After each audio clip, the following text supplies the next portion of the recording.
दोस्तों, India versus Australia का match हमेशा से ही बड़ा रोमांचक होता है। किसी के लिए भी ये कहना मुश्किल होता है कि इंडिया जीतेगी या ऑस्ट्रेलिया, और इस बार भी यही होता है। ये मैच शुरू होता है दोपहर 2 बजे से तमिलनाडु के चिदम्बरम स्टेडियम में, जहां पे भारतीय फैंस खचाखच भरे होते हैं। और क्योंकि शुभमन गिल के बाहर होने से टीम इंडिया को पहले ही झटका लग जाता है, लेकिन रोहित शर्मा इसका भी विकल्प ढूंढ लेते हैं और वो अपने पुराने साथी केएल राहुल को ओपनिंग पर लाते हैं, जिसे देख भारतीय फैंस को भी काफी अच्छा लगता है, क्योंकि हाल ही में केएल राहुल ने एक शतक भी ठोका था। शुरुआत की अगर बात करें तो दोस्तों 7 ओवरों तक रोहित और राहुल काफी स्लो खेलते हैं। दरअसल वो पिच पर अपने आप को जमाना चाहते हैं। वहीं 7वें ओवर की बात करें तो 7वें ओवर में कोल्टर नील बॉलिंग पर उतरते हैं, लेकिन वहीं केएल राहुल उनकी धज्जियां उड़ा देते हैं। दरअसल वो काउंटर नील की तीसरी बॉल पर एक चौका जड़ देते हैं, तो वहीं 5वीं बॉल पर भी वो चौका निकाल देते हैं, जिससे गेंदबाज घबरा जाता है और उसे समझ ही नहीं आता कि वो आखिर बॉलिंग करे तो कहां करे। तो वहीं 8वें ओवर की समाप्ति तक रोहित का स्कोर रहता है मात्र 9 रन,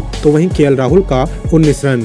और दोस्तों, जैसे जैसे ओवर बढ़ता है, दोनों ही बल्लेबाजों के हाथ भी काफी खुलने लगते हैं और रोहित शर्मा 16वें ओवर की पहली ही गेंद पर जबरदस्त छक्का जड़ देते हैं, जिससे वहां पे मौजूद भारतीय फैंस के अंदर खुशी की लहर जाग जाती है। और इसी के साथ रोहित का स्कोर हो जाता है 46 गेंदों पर 40 रन।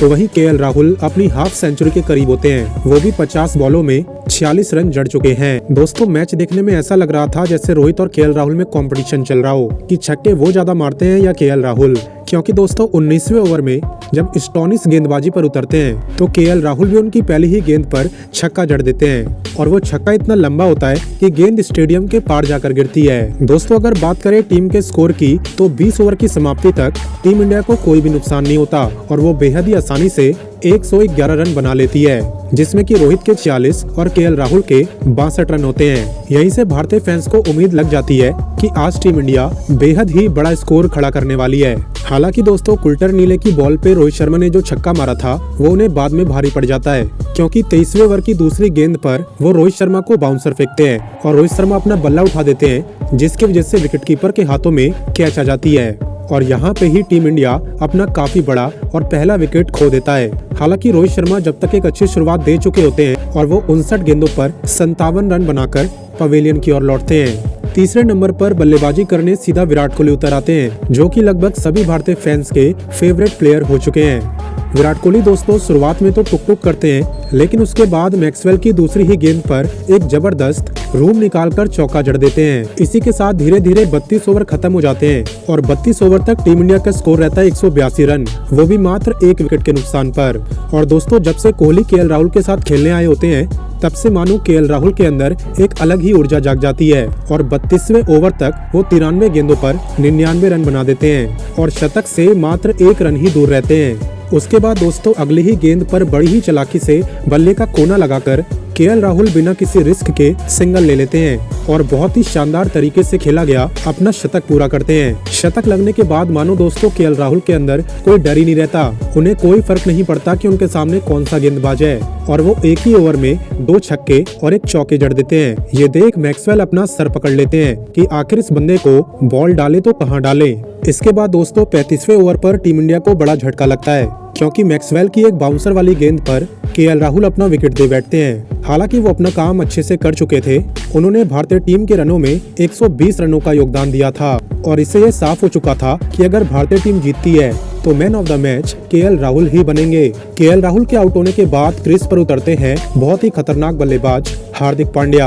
हार्दिक पांड्या स्टार्टिंग में तो धीरे खेलते हैं, लेकिन वहीं दूसरी तरफ विराट कोहली तेजी से भारतीय पारी को आगे बढ़ाते हैं और मात्र 55 गेंदों पर अपना अर्धशतक पूरा कर लेते हैं, और वो भी एक शानदार चौके के साथ। इसी के साथ दोस्तों 40वें ओवर तक भारतीय टीम का स्कोर रहता है 238 रन, वो भी मात्र 2 विकेट खोकर। कोहली के रनों की रफ्तार को देखते हुए हार्दिक पांड्या भी अपने आप के ऊपर काबू नहीं रख पाते और वो भी बहुत तेजी से चौके छक्के जड़ने लगते हैं और मात्र 17 ही गेंदों पर 30 रन बना देते हैं। और हार्दिक पांड्या की फॉर्म को देखकर सभी ऑस्ट्रेलियाई खिलाड़ियों के पसीने छूटने लगते हैं। अब दोस्तों टीम इंडिया के पास सिर्फ 6 ओवर बचते हैं, लेकिन कोहली के रनों की रफ्तार को देखते हुए लगता है कि अगर ये 6 ओवर और टिक गए तो टीम इंडिया का स्कोर आसमान को भी चीर जाएगा, क्योंकि दोस्तों 44वें ओवर के बाद जब स्टार गेंदबाजी करने आते हैं तो कोहली उनके पहले ही गेंद पर छक्का जड़ देते हैं।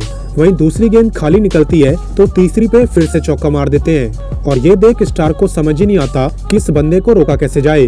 दोस्तों अगर पूरे मैच को देखा जाए तो सारी चीजें टीम इंडिया के हिसाब से ही चल रही होती हैं, लेकिन तभी 46वें ओवर की चौथी गेंद पर टीम इंडिया को बहुत बड़ा झटका लग जाता है और हार्दिक पांड्या के लिए तो एक तरीके से सदमा ही है, क्योंकि दोस्तों हार्दिक पांड्या 26 गेंदों पर 48 रन बना चुके होते हैं और अर्धशतक से मात्र 2 रन पीछे होते हैं। लेकिन वही है ना, हार्दिक पांड्या अर्धशतक करना चाहते हैं तो चौके या छक्के के साथ ही, सिंगल तो माने उन्हें पसंद ही नहीं आता। इसलिए जब वो छक्के के लिए आगे बढ़कर गेंद को मारते हैं तो बल्ले का ऊपरी किनारा गेंद को लग जाता है और गेंद सीधा स्लिप में खड़े खिलाड़ी के हाथ में जा घुसती है और हार्दिक पांड्या अर्धशतक मारने से चूक जाते हैं और बहुत ही निराश होकर और काफी गुस्से में पवेलियन की ओर लौट जाते हैं। हालांकि दोस्तों विराट कोहली टीम इंडिया का स्कोर रुकने नहीं देते और 46वें ओवर की पहली ही गेंद पर एक लंबा छक्का जड़ देते हैं, जिससे उनके इरादे साफ हो जाते हैं कि वो अब किसी भी बॉलर को छोड़ने नहीं वाले। अब दोस्तों टीम इंडिया के पास सिर्फ 2 ओवर बचे होते हैं और क्रीज पर होते हैं विराट कोहली और श्रेयस अय्यर। आखिरी के 2 ओवर ऑस्ट्रेलिया को काफी भारी पड़ते हैं, क्योंकि दोस्तों विराट कोहली एक ही ओवर के अंदर 2 छक्के और 1 चौका जड़ देते हैं, जिसे देख मैक्सवेल की हालत खराब हो जाती है। तो वहीं दोस्तों अगले ओवर पर साइड चेंज होती है और इस बार रन ठोकने का मौका मिलता है श्रेयस अय्यर को। हालांकि दोस्तों श्रेयस अय्यर ज्यादा कमाल नहीं दिखा पाते, स्टार्टिंग की 2 गेंदें वो खाली ही निकाल देते हैं। तो वहीं तीसरे पे बल्ले का किनारा लगता है और सीधा चौका लग जाता है। तो वहीं चौथी गेंद भी खाली जाती है। हालांकि विराट कोहली फिर उनके कानों में कुछ कहते हैं और वो आखिरी की दोनों ही गेंद पर 2 लंबे छक्के जड़ देते हैं और एक ही ओवर में 2 छक्के और 1 चौका खाकर गेंदबाज स्टोनिस की हालत खराब हो जाती है। इसी के साथ दोस्तों 50 ओवर खत्म हो जाते हैं और टीम इंडिया एक पहाड़ जैसा टारगेट ऑस्ट्रेलिया को देती है 50 ओवर में 352 रन का। इसी के साथ दोस्तों कुछ समय के ब्रेक के बाद ऑस्ट्रेलिया बैटिंग पर उतरती है और इनकी ओपनिंग जोड़ी होती है वार्नर और फिंच की।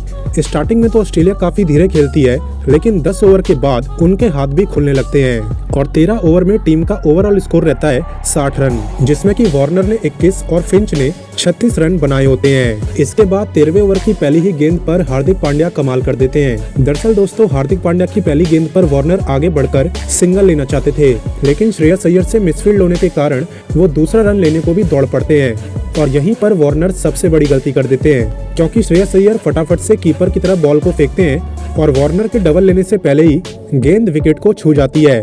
इसके बाद दोस्तों बल्लेबाजी पर उतरते हैं स्मिथ, जो कि स्टार्टिंग में तो काफी धीरे खेलते नजर आते हैं। स्मिथ ने अभी तक मात्र 10 गेंदों पर 11 रन ही बनाए होते हैं और ओवरऑल ऑस्ट्रेलियाई टीम का स्कोर रहता है 18 ओवर में 87 रन। इसके बाद दोस्तों गेंदबाजी पर उतरते हैं नंबर 1 गेंदबाज बुमराह अपनी पहली ही गेंद बाउंसर फेंकते हैं। हालांकि स्मिथ भी इसका भरपूर फायदा उठाते हैं। वो अपने बल्ले का किनारा लगा देते हैं और सीधा गेंद चौके की बाउंड्री को छू जाती है। एक ओवर में तो बुमराह स्मिथ से काफी पिटते हैं, तो वहीं अगला मौका मिलते ही वो स्मिथ को एक यॉर्कर डालते हैं और स्मिथ उसे आगे बढ़कर उठाते तो हैं, लेकिन बॉल बाउंड्री पर लगे विराट कोहली के हाथों में जा टपकती है और इसी के साथ भारतीय टीम को दूसरी बड़ी सफलता भी मिल जाती है। अभी तक दोस्तों 34 ओवर बीत चुके होते हैं और ऑस्ट्रेलिया का स्कोर रहता है 176 रन 2 विकेट खोकर। हालांकि दोस्तों स्मिथ के आउट होने के बाद ख्वाजा बल्लेबाजी पर उतरते हैं और टीम इंडिया के गेंदबाजों के पसीने छुड़ा देते हैं। ना तो उनके सामने बुमराह टिक पाते हैं, न ही हार्दिक पांड्या और न ही कुलदीप जैसे गेंदबाज, और वो मात्र 32 गेंदों पर ही 50 रन पूरे कर लेते हैं। और टीम इंडिया के लिए बहुत जरूरी हो जाता है कि अगर उन्हें जीतना हो तो ख्वाजा को तो किसी भी तरीके से आउट करना ही पड़ेगा।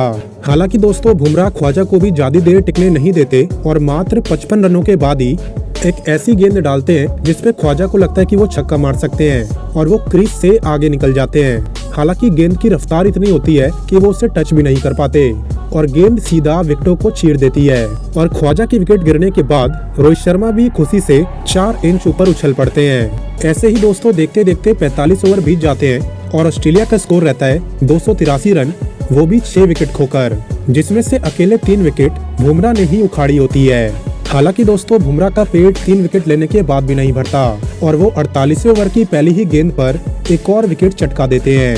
ऐसे ही देखते देखते दोस्तों ऑस्ट्रेलिया बहुत ही बुरे हाल में आ जाती है और अब सिर्फ आखिरी का 1 ओवर बचा होता है, लेकिन रन चाहिए होते हैं 36। आखिरी का ओवर भुवनेश्वर कुमार फेंकते हैं और पहली ही गेंद पर एक और विकेट ले लेते हैं। वहीं दूसरी ही गेंद पर भुवनेश्वर को छक्का पड़ जाता है। हालांकि टीम इंडिया लगभग जीत ही चुकी थी और उसे इस छक्के से कोई फर्क नहीं पड़ता। और ऐसे ही देखते देखते ऑस्ट्रेलिया को अब एक गेंद पर 18 रन चाहिए होते हैं, जो कि मुमकिन ही नहीं है। और इसी के साथ टीम इंडिया ऑस्ट्रेलिया के खिलाफ एक शानदार जीत दर्ज करती है।